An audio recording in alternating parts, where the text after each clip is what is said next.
জি, আসসালামু আলাইকুম। যে যেখান থেকে দেখছেন সবাইকে ধন্যবাদ। রমাদান মাস, কোরআন নাজিলের মাস। আপনারা কি কোনো সময় চিন্তাভাবনা করে দেখেছেন যে নেকি কি সহজে পাওয়া যায়? আর রমজান মাসে বেশি দান সদকা করলে নাকি নেকি বেশি হয়?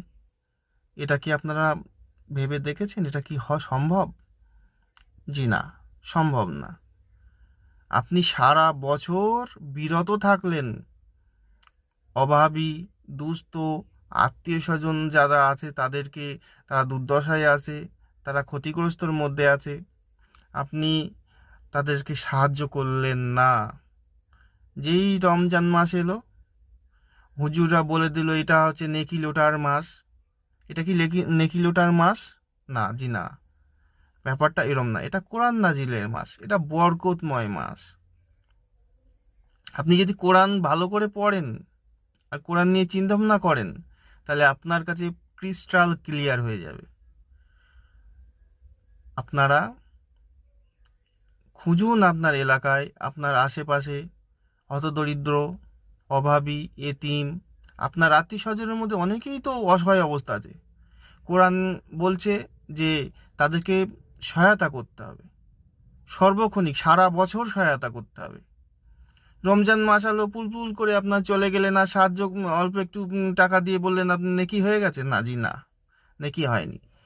সোশ্যাল মিডিয়ায় বিভিন্ন দেখবেন হুজুরা বলবে যে আমরা এতিমদের মাদ্রাসায় দান করুন, এতিমদের আমরা সাহারি খাওয়াচ্ছি, ইফতার করাচ্ছি, বিভিন্ন কিছু করে আপনার কাছে জিপে, গুগল পে, ফোনপে, বিভিন্ন পেমেন্ট অ্যাপের মাধ্যমে আপনাদের টাকা দিতে বলবে, আপনাদের কাছে সাহায্য চাইবে।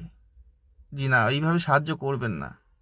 আপনি আপনার পাড়ায়, আপনার মহল্লায়, আপনার আশেপাশে যেটা আপনি জানেন সঠিক, সেখানে আপনি নিজে যে সহায়তা করেন, তাদেরকে দাওয়াত করে খাওয়ান, তাদেরকে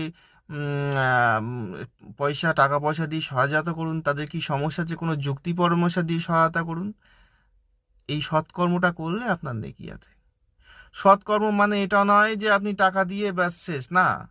আপনার মানসিক, আর্থিক, পারিবারিক বিভিন্ন রকমভাবে সহায়তা করতে হবে, যেটা আল্লাহ কোরআনে পুরো স্পষ্ট ক্রিস্টাল ক্লিয়ার বলেছে। সহজে কোনো নেকি সম্ভব নয়। যে কাজগুলো আমরা নামাজ, রোজা, হজ যেগুলো করি, এগুলো কোনো নেকির কাজ নয়, এটা তো আপনার নিজস্ব কাজ। আল্লাহ বলেছেন বিশ্বাস এবং সৎকর্ম। আর সৎকর্ম কোনটা হয় আপনারা চিন্তা ভাবনা করুন, যে সৎকর্ম কাকে বলে।